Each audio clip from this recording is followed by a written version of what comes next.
B mindful. இந்த பைபிளை எழுதுனவங்க ஆவியினால் அபிஷேகம் பண்ணப்பட்டு எழுதப்பட்டாங்க, ஆவியானவருடைய தூண்டுதல் பேர் எழுதப்பட்டிருக்காங்க. ஆனா அதை டிரான்ஸ்லேட் பண்ணவங்க நோ, கிடையவே கிடையாது. ஏன் தெரியுமா? மார்ட்டின் லூத்தரன் சர்ச்ல பரிசுத்தாவியை பிலீவ் பண்றாங்களா? இல்ல. மார்ட்டின் லூத்தரன் காலத்துலயும் அப்படித்தான். சரிங்களா? ஏன்னா அப்பதான் அவங்க எங்க இருந்து வந்திருந்தாங்க? ரோமன் கேத்தலிக்ல இருந்து வெளியே வந்திருக்காங்க. புரியுதா? சோ பரிசுத்தாவியனுடைய வழிநடத்தல் அங்க இல்ல.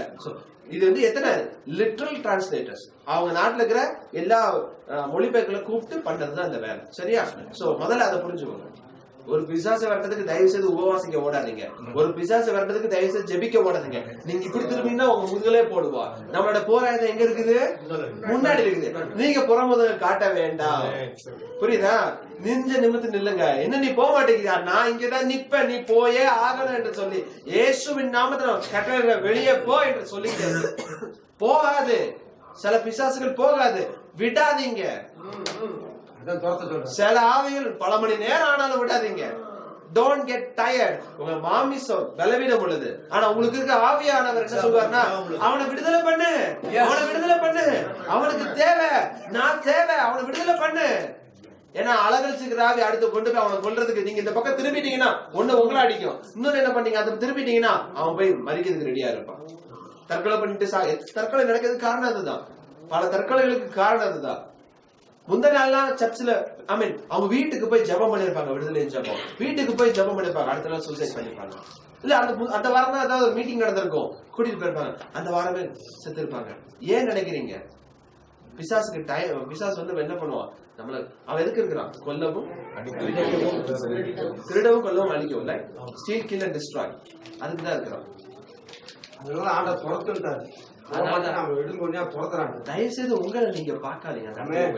நான் எப்படி ஜெபம் பண்ண அவனை பாருங்க. அவன் நீங்க விட்டுட்டு வந்தீங்கன்னா அவன் செத்துருவான். நீங்க விட்டுட்டு வந்தீங்கன்னா அவன் நரகத்துக்கு போறான். அவனை பிசாசு கொல்ல போறான்.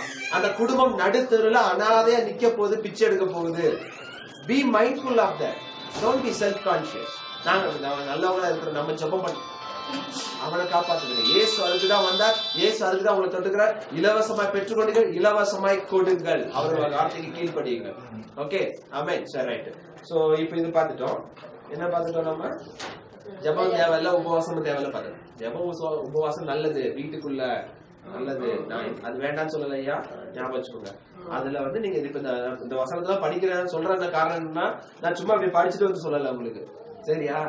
ஆமா, தேவன் அது நம்ம உட்கார்ந்தாதான் ஆண்டு சொல்லி கொடுப்பாரு. இப்போ ஒரு மெசேஜ் கேட்கணும்னா அது எழுதுறதுக்கு ரெடியா இருந்தாதான் ஆண்டவர் உங்ககிட்ட பேசவே செய்வேன். அது எழுதுறதுக்கு ரெடி இருந்தா இப்படி உட்காந்து கேட்கறேன்னு சொன்னா எழுத மாட்டேன். ஆண்டு வெளிப்பாடு ஜெப வேலையில ஆண்டு வெளிப்பாடு கொடுக்குறப்ப நீங்க கையில எப்பவுமே நோட்டு பேனாவோட ஜெபம் பண்ணுங்க. கண்ணை மூடிட்டே இருந்தாலும் கண்ணை திறந்து எழுதுங்க ஆண்டர் சொல்றத.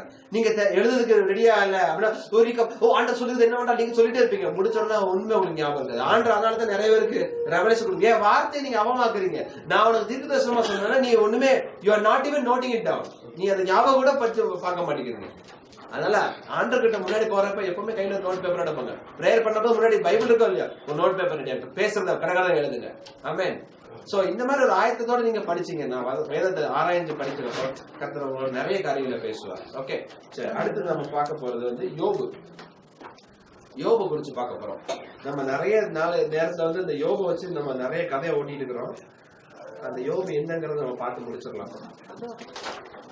Pride and humble. Humility is what God says about. Yeah? What is humility? Humility is what God says about. Accepting what God says about. No, I'll finish this with somebody else. Okay, right. Done.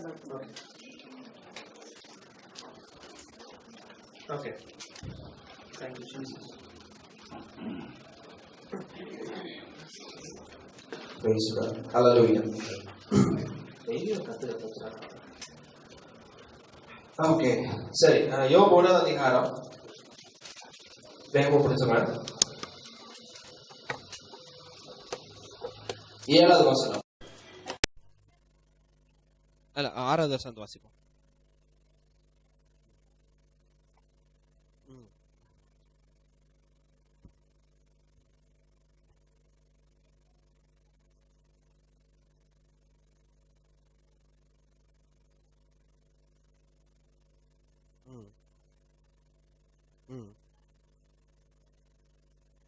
S.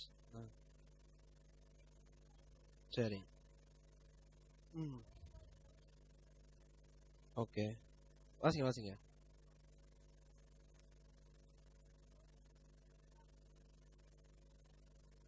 சரி.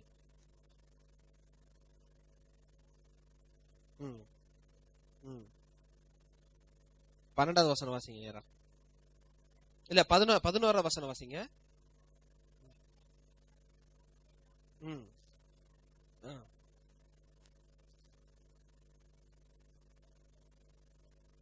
சரி, okay. 12.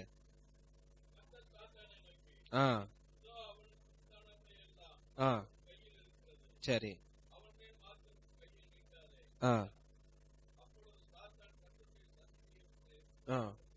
S. இங்க என்ன பாக்குறோம்? முதல்ல யோபுடைய கதைகளை நம்மளுடைய concept என்னன்னா, யோபுக்கு தேவன் இந்த துக்கத்தை உண்டு பண்ணினார். இந்த சிச்சுவேஷன், அந்த கொடூரமான வியாதியும் இவ்வளவு பெரிய பாதகத்தையும் ஆண்டவர் கொடுத்தாரு. அதே மாதிரி இப்ப என்ன பண்றாரு? ஆண்டவர் எனக்கு ஒரு வியாதியை கொடுத்துக்கிறாரு. இந்த வியாதி தேவனை மகிமைப்படுத்ததான் அப்படின்னு சொல்லி நிறைய பேர் நாமே என்ன பண்ணிக்கிறோம்? யோபுவோட நம்ம ஒப்பிட்டு பாத்துக்கிறோம். சரிதானே? ஆனா இந்த வசனத்துல 11வது வசனத்துல சாத்தா என்ன சொல்றான்? ஆண்டரை மேனிபுலேட் பண்ண, நீங்க அவனை தொடுங்க, நீங்க அவனை ஏதாவது இது பண்ணுங்க, அவனை அடிங்க அப்படிங்கிறான். ஆனா ஆண்டர் சொல்றாரு நின்னால முடியாதுன்னு சொல்லிட்டு சாத்தா அவன் உன் கையில தான் ஒப்பு கொடுக்கப்பட்டிருக்கான். ஏன்னா அந்த காலகட்டத்துல எல்லாரும் பிசாசோட கையில தான் ஒப்பு கொடுக்கப்பட்டிருந்தான். நம்ம தான் இப்ப விடுதலையா இருக்கிறோம். கரெக்ட் தானே? சோ அப்ப என்ன பண்றாரு? சோ அப்ப 12வது வசனத்தை என்ன பாக்குறோம்? சாத்தான் தேவனுடைய சமூகத்துல புறப்பட்டு போய் என்ன பண்ணா? யோபுவை அடிச்சான். புரியுதா? அப்போ ஆண்டவரை அடிச்சாரு இல்ல, சாத்தான் ஆண்டவரையே அடிக்க ஆண்டவர் முடியாதுன்னு சொல்லிட்டாரு. நல்லா கவனிங்க.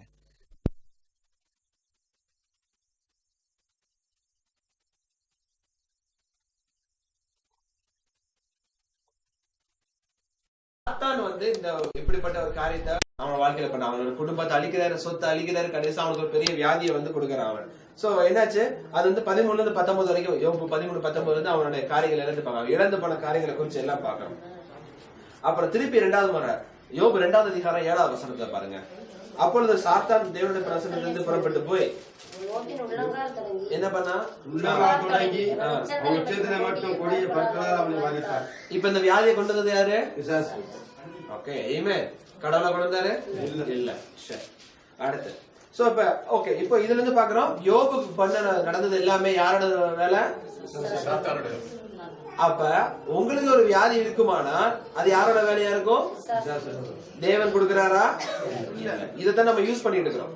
நிறைய பேர் நான் ஆண்டருக்கு ரொம்ப வராக்கமா ஊழிய செஞ்சதுனால பிசாசு ஆண்டர் எனக்கு இல்ல, நான் பெருமையில போகாத படிக்கு, நான் பெருமையா இருக்காத படிக்கு எனக்கு ஒரு தாழ்மையை கத்துக் கொடுக்கறதுக்காண்டி இப்படி ஒரு வியாதியை கொடுத்துக்கிறது ஆண்டவர்.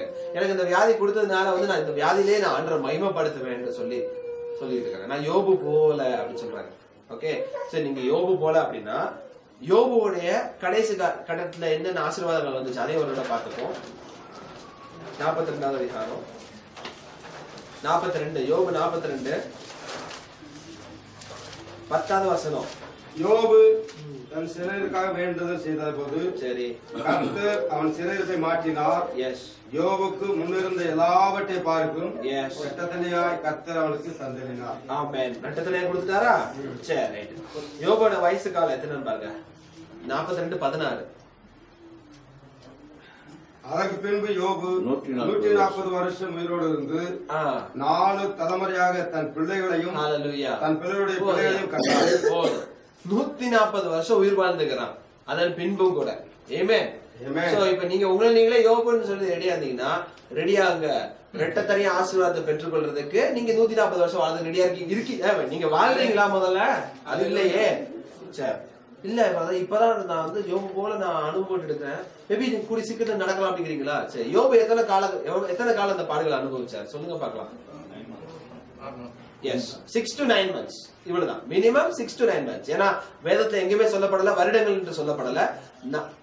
இரவுகளும் பகல்களும் இரவுகளும் மாதங்களும் நாட்களும் மாதங்கள் இப்படிதான் குறிப்பிடுங்க தவிர வருடங்களும் குறிப்பிடப்படல. சரி, நீங்க அதுக்கு ரெஃபரன்ஸ் பண்ணி கொடுக்குறேன் பாத்துக்கோங்க. யோபு 7:3, யோபு 29:2, யோபு 30:16, யோபு 30:27, யோபு 7:3, யோபு 29:2, யோபு 30:16, யோபு 30:27. இதுல வந்து நம்ம அந்த நேரங்களை குறிச்சு நீங்க பார்க்கணும். சோ யோபு கஷ்டப்பட்ட காலம் எவ்வளவு? சில மாதங்கள். நம்மால இங்க பல வருஷமா கேன்சர் இருப்பான். என்ன சொல்லிருப்பான்? நான் யோபு போல கஷ்டப்பட்டு இருக்கிறேன்னு சொல்லுவான். நம்மளால பல வருஷம் டயபெட்டிஸ் இருக்கான். எனக்கு யோபு போல ஆண்டவர் வந்து ஒரு வேதனை கொடுத்துக்கிறான்னு சொல்லுவான். முதல்ல ஆண்டவர் அதை கொடுக்கல.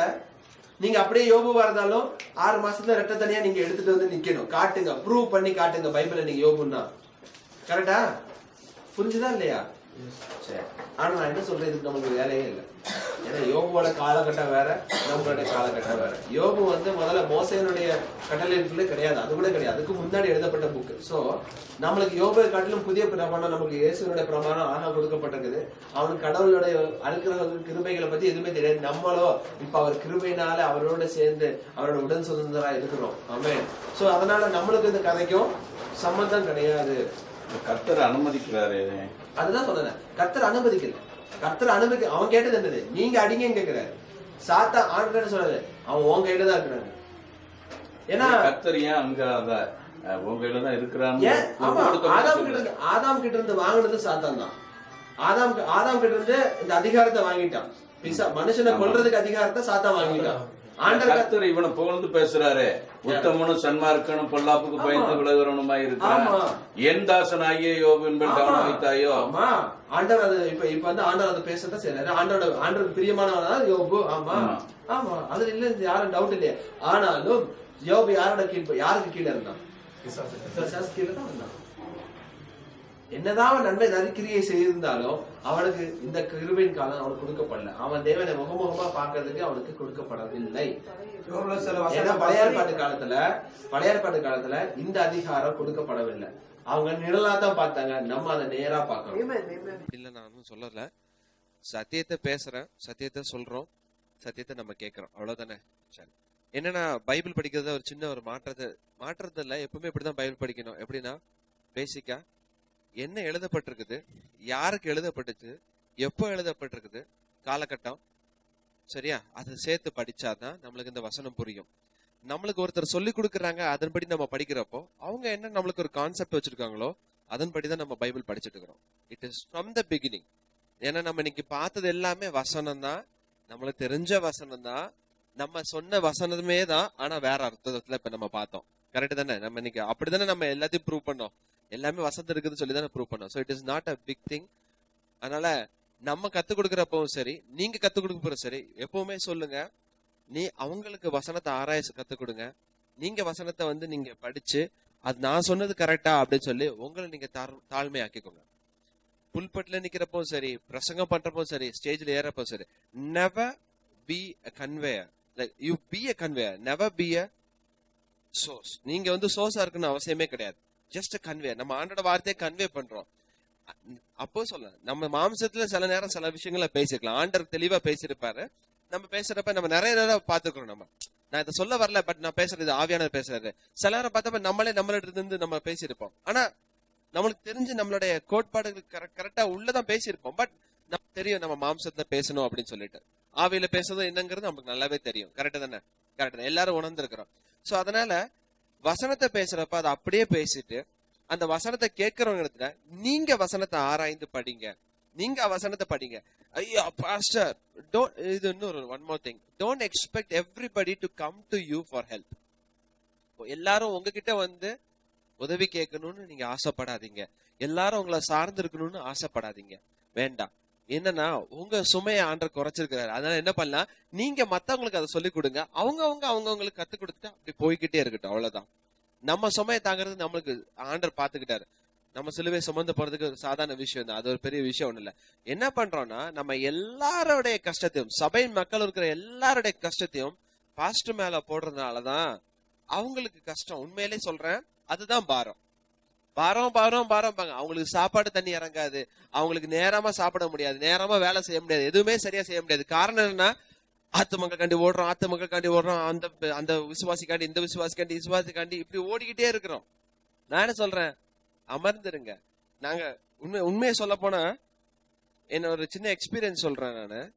நீங்க நிறைய தடவை வந்து நம்ம ஜெபம் பண்ணிட்டு நிறைய ஆயத்தம் பண்ணி போயிருக்கிறோம். ஒரு வேடிக்கையான விஷயம் தான். நாங்க போன பிரேயர் மீட்டிங் போனப்போ வந்து நாங்க ஃபுல் நைட் டிராவல் பண்ணி வந்தோம். சென்னையில இருந்து ஃபுல் நைட் டிராவல் பண்ணோம். நாங்க 12:30 தான் வந்து சென்னை முடிச்சுட்டு செங்கல்பட்டுல வந்து ஒருத்தங்களுக்காண்டி பிரேயர், வீட்டுல போய் 2 ஃபேமிலிக்காண்டி நைட் 12:30 போய் பிரேயர் பண்ணிட்டு திருப்பி அங்க இருந்து நாங்க கிளம்பிடுறோம் திருநெல்வேலிக்கு. பாளையங்கோட்டை காலை 8:30 9 மணிக்கு பிரசங்கம் ஆரம்பிக்கணும். சோ 2 பேரும் மாறி மாறி கண் முழிச்சு ஓடிட்டு வந்துட்டோம். நாங்க எல்லாம் டீமா வந்துட்டு டீக்கு சாப்பிட்டு சாப்பாடு சாப்பிட்டு குளிச்சுட்டு டக்குன்னு இந்த மாதிரி பிரசங்கத்துக்கு வந்தாச்சு, ஸ்டார்ட் பண்ணிட்டோம். அப்ப வந்து ஒருத்தர் கேட்டாரு, எனக்கு வந்து ஒரு விசேஷித்த அழைப்பு இருந்தா, ஒரு பிரேக்ல கேட்டாரு, எனக்கு வந்து விசேஷித்த அழைப்பு, அதாவது ஊழிய அழைப்பு ஒன்று, சரி எல்லாருடைய அழைப்பு ஒண்ணு, இன்னொரு ஊழிய அழைப்புக்கானிய ஒரு அழைப்பு வேற, அபிஷேகத்தை குறிச்சு சொன்னார். அதுக்கு தனியா ஒரு அபிஷேகம், 2வது ஃபயர், ஒரு அனாயிண்டிங் இருக்குது. அது இருந்தா தான் நம்ம பேச முடியும் பிரதர். உங்களுக்கு அது இருக்குது, எங்களுக்குலாம் அது இல்ல, மேபி நான் அது காத்துட்டு இருக்கிறேன் அப்படின்னு. நான் வந்து சரி இதுக்கு நான் ஆன்சர் கொடுக்குறேன்னு சொல்லிட்டு நான் அடுத்து என்னோட செஷன்னால நான் யூஸ் பண்ணேன். என்னன்னா, ஒருத்தன் செத்து போயிட்டு இருக்கிறான், அவனை காப்பாத்துறதுக்கு நான் வேற ஏதாவது எனக்கு புதுசா ஏதாவது தேவையா, இல்ல நானே அதை போய் செய்யலாமா? ஒருத்தன் தண்ணிக்குள்ள முங்கிட்டு இருக்கிறான், நான் அவனை காப்பாத்தணுமா, இல்ல நான் வேற யாரையாவது நான் காப்பாத்துறதுக்கு நான் கூப்பிடணுமா? என் கண்ணு முன்னாடி அவன் முங்கிட்டு இருக்கான், நான் அதானே பண்ணணும். சரி, இப்ப எனக்கு ஒண்ணுமே கொடுக்கப்படலன்னா நான் கேள்வி கேட்கலாம். ஆனா எனக்கு தான் ஆண்டு பரிசுத்தாவியை கொடுத்துட்டாரு, கிறிஸ்துவுக்குள்ள இருந்து அதே ஆவியான தானே எனக்கு கொடுக்கப்பட்டிருக்காரு. அப்ப நான் என்ன பண்ணணும்? என்னோட சுயத்தை நான் யோசிக்காம உடனடியா நான் செயல்பட்டு அந்த மனிதனையோ அந்த மனுஷியோ நான் காப்பாற்ற வேண்டும். எதுல? வியாதியில இருந்தோ, பிசாசுல இருந்தோ, எதுல இருந்தோ காப்பாற்றணும். கரெக்ட் தானே? இதுதானே நம்ம வேலை விழுந்த ஈஸியா ஒரு கடமையா இருக்குது. இதை நான் சொன்னேன், நான் பிரசங்கம் பண்ணிட்டு. இது வந்து நான் எலாபரேட்டடா பிரசங்கம் பண்ண அன்னைக்கு ஆவியானவர் கொஞ்சம் வேற மாதிரி வந்து பாளையங்கோட்டை கிரௌடுக்கு டீல் பண்ணாரு. ஏன்னா மனோஜும் நானும் வந்து like we were like okay easy going people. So Manoj brother பேசாருல போனே, அந்த அவரே வந்து பயங்கரமா பேசினாரு. அதுக்கப்புறம் நான் இன்னும் ரொம்ப பயங்கரமா பேசிட்டேன். நான் போய் சொன்னேன், நான் இப்ப எல்லாம் பேசுற ஆள் இல்லைங்க, பட் இட் வாஸ் இப்படி ஆவியானவர் பேசுறதுனால பேசுறேன். நான் என்ன கண்ட்ரோல் பண்றேன், உண்மையிலே நான் என்ன அந்த டைம்ல கண்ட்ரோல் பண்றேன், என்னால முடியல. எந்த தைரியம் இருந்தா நீங்க வந்து சொல்லுவீங்க, உங்களை பாத்துட்டு இருப்பீங்க, எனக்கு அவனை பத்தி கவலையே கிடையாது, நான் என் வீட்டுல உட்காந்து அனாயிண்டிங் வந்து வெயிட் பண்ணிட்டே இருப்பேன் பிரதர் அப்படின்னு சொல்லுவீங்க நீங்க சொல்லிட்டு பயங்கர கோவம். எனக்கு கோவம். அவர் கேட்டப்ப நான் பொறுமையா தான் கேட்டேன். சரி, நானும் வந்து ஆன்சர் பண்றப்போ பொறுமையா தான் ஆன்சர் பண்ண ஆரம்பிச்சேன். பட் ஆவியானவர் கண்டிப்பா அந்த இடத்துல செயல்பட்டார், நான் உணர்றேன் நான். பட் சொல்லி முடிச்சுட்டு வந்துட்டோம். அப்புறம் அந்த 4 மீட்டிங் முடிச்சு அடுத்த நாள் வரமாட்டான்னு நினைச்சேன். அடுத்த நாள் வந்துட்டாரு. வந்துட்டு திருப்பி அடுத்த நாள் ஒரு மெசேஜ் எல்லாம் முடிச்சுட்டு மத்தியானம் லஞ்ச் டைம்ல வந்து அவர் என்கிட்ட வந்துட்டு, பிரதர் நல்லா இருந்துச்சு பிரதர், இன்னைக்கு நீங்க நல்லா பேசுனீங்க, நேத்து தான் நீங்க சரியா ஜெபம் பண்ணலன்னு நினைக்கிறேன் நான். அப்பதான் நம்ம முடிச்சுக்கிறோம். எது? நீ போகும்போது உபவாசம் தேவையில்ல, ஜபமும் தேவையில்ல, உன் நாமத்தை ஆண்ட நாமத்தை பயன்படுத்தி நம்ம அவ்வளவு பேசிக்க சொல்லிட்டு இருக்கோம். வந்துட்டு நீங்க நேத்து சரியா ஜெபம் பண்ணல நினைக்கல அப்படின்னாரு. எனக்கு சிரிப்பு வந்துருச்சு. எப்படி சொல்றீங்க அப்படின்னு. நானு இல்ல, இன்னைக்கு நீங்க பேசுனீங்க அவ்வளவு சரியா இருந்துச்சு பிரதர், சரியா இருந்துச்சு, எல்லாமே அப்படியே இருந்துச்சு, நல்லா பேசுனீங்க. நேத்து எனக்கு என்னமோ நீங்க மாம்சத்துல பேசுன மாதிரி இருந்துச்சு அப்படின்னு. ஏன் அப்படின்னா, நீங்க சொன்னீங்க பாத்தீங்களா, நைட்டு ஃபுல்லா நீங்க கார் ஓட்டிட்டு வந்தது, நீங்க ஜெபம் பண்ணல, அதனாலதான் நீங்க அப்படி பேசிட்டீங்க. நான் சொன்னேன், உண்மையா சொல்லட்டுமா, இன்னைக்கு நான் ஜெபமே பண்ணல அப்படின்னு. நானு இன்னைக்கு காலையில நான் ஜெபம் பண்ணல அவர்கிட்ட சொல்றேன். ஏன்னா அன்னைக்கு நைட்டு ரொம்ப டயர்டு. சோ என்ன பண்ண, படுத்து தூங்கிட்டேன். நான் உள்ளபடி சொல்லுவேன், நான் வந்து உபவாசிச்சேன். அந்த பக்கம் என்னோட ரகசிய வாழ்க்கையை யார்கிட்ட ஷேர் பண்ண மாட்டேன். ஆனா இப்படி நீ சார் நீங்க ரொம்ப பிரேயர் பண்ணாதான் இப்படி இருக்கீங்கன்னு சொன்னா நான் அங்கங்க சில உண்மைகளை சொல்லிடணும். உண்மையை சொல்றது தப்பே இல்ல. நான் சொன்னேன், இல்ல அங்கிள், இல்ல பிரதர், நாங்க வந்து காலையில எந்திரிச்சோம், அடிச்சு பிடிச்சு அன்னைக்கு கூட 2வது நாளும் வந்து வேகமா கிளம்பி நல்ல சூப்பர் சாப்பாடு, 4 வகையில சாப்பாடு. என்னது? இடியாப்பம் கொடுத்தாங்க, ஆப்பம் கொடுத்தாங்க, பூரி கொடுத்தாங்க, அண்ட் இட்லி ஆர் சம்திங், புட்டு ஆகா, அப்படியே அருமையா சாப்பிட்டு நாங்கெல்லாம் என்ஜாய் பண்ணிட்டு வந்தோம். உபவாசம் இல்ல, இன்னைக்கு நான் உபவாசிக்கல, நாங்க யாருமே உபவாசிக்கல, சரியா? சோ நான் சாப்பிட்டுட்டு தான் வந்தேன். அப்ப சொல்றேன், நான் நல்லா சாப்பிட்டுட்டு தான் வந்தேன் பிரதர்.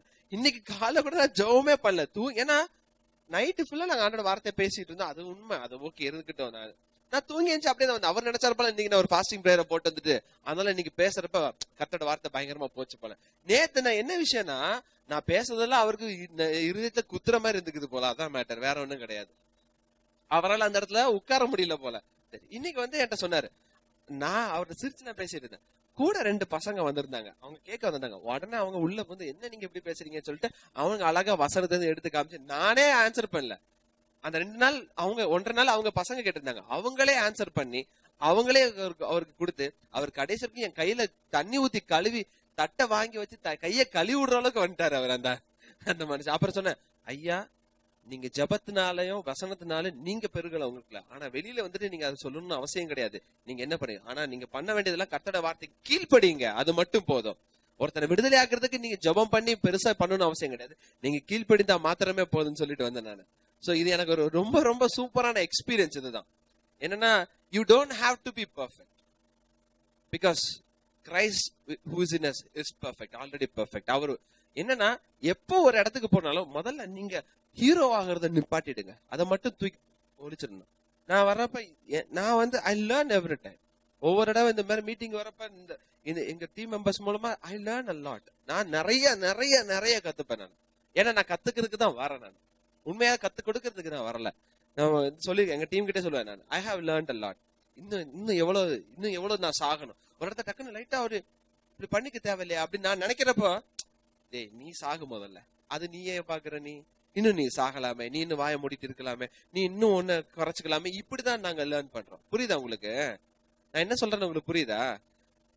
அந்த அளவுக்கு நம்ம கத்துப்போம், நம்ம கத்துப்போம். நம்ம புல்பிட் ஏறிட்டோம், நம்ம பிரசங்க கையில மைக் இருக்கிறதுனால I don't have the rights to judge others. அதனால நீங்க அதை உங்களோட மக்கள்கிட்ட கத்து கொடுக்கறப்போ அவங்க என்ன பண்ணுவாங்க, நீங்க எப்படி இருக்கீங்களோ அப்படியாகவே அவங்க இருப்பாங்க. நீ சொல்லுங்களேன், மெய்ப்பன் எப்படியோ அப்படிதான் ஆடுகளும். சோ நீங்க ஃபயர் இப்படி இருந்தீங்க அப்படின்னா கொஞ்சம் யோசிச்சு பாருங்க. 6 மாசம் போதும். இங்க எத்தனை சபை பாஸ்டர்ஸ் இருக்கீங்க? பாஸ்டர்ஸ் மட்டும் கை தூக்குங்க.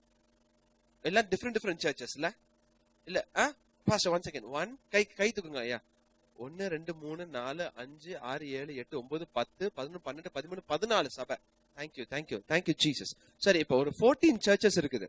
ஓகே, 6 மாசத்துல இந்த 14 சபையில இருந்து இந்த வசனத்தை நீங்க உங்க ஜனங்களுக்கு நீங்க வாரம் கொடுத்தீங்கன்னா 6 மாசத்துல கொஞ்சம் யோசிச்சு பாருங்க, உங்க சபையில இருக்கிறவங்க வியாதியா யாராவது இருப்பாங்களா?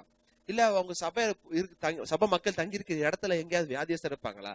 எந்த ஒரு முஸ்லீமா இருந்தாலும் சரி, எந்த ஒரு கிறிஸ்டியனா இருந்தாலும் சரி, எவ்வளவு பெரிய ஹிந்து, எவ்வளவு பெரிய ரோமன் கத்தகா இருந்தாலும் சரி, இயேசு பத்தி சொல்றதுக்கு உங்க ஜனங்களுக்கு விசுவாசம் இருக்கும், அவங்க தைரியமும் இருக்கும். அவங்க பேசி வசனத்தை போதிக்கிறப்ப இந்த வண்டி பெரியார்ல எபேசியர் நடந்த மாதிரியே தேவட வார்த்தை பெருகிற்று அப்படிங்கறத கேள்விப்படணும்.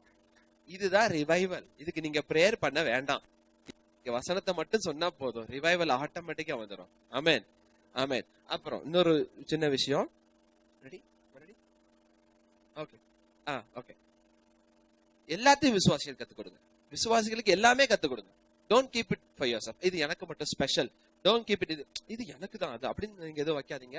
எல்லாத்தையும் கத்துக் கொடுங்க. எல்லாத்தையும் ஞானஸ்தானம் கொடுக்கறது கத்துக் கொடுங்க, அபிஷேகம் பண்றது கத்துக் கொடுங்க, எல்லாத்தையும் கத்துக் கொடுங்க. We teach people not only to heal, we teach people how to anoint others. எப்படி கையில வச்சு அவங்க பரிசுத்த எல்லாம் ஒரே விஷயம் தான். ஆவியானவர் சுகம் கொடுக்கிறார், ஆவியானவர் அபிஷேகம் பண்ணுகிறார். புரியுதா? உள்ள என்ன இருக்கிறோ அதான் கொடுக்கப்படும், உள்ள என்ன இருக்கிறோ அது கொடுக்கப்படுங்க. அவங்ககிட்ட அபிஷேகம் இல்லையா, நீங்க கையில வைங்க, ஆவியானவர் அங்க போறாரு. வியாதியா இருக்கிறாங்களா, நீங்க கையில வைங்க, ஆண்டவர் கொடுக்க போறாரு. Simple concept. இதை நீங்க கத்துக் கொடுக்கலாம். ஒரு மேல கையில ஒரு வைத்து ஜெபிக்க கத்துக் கொடுங்க.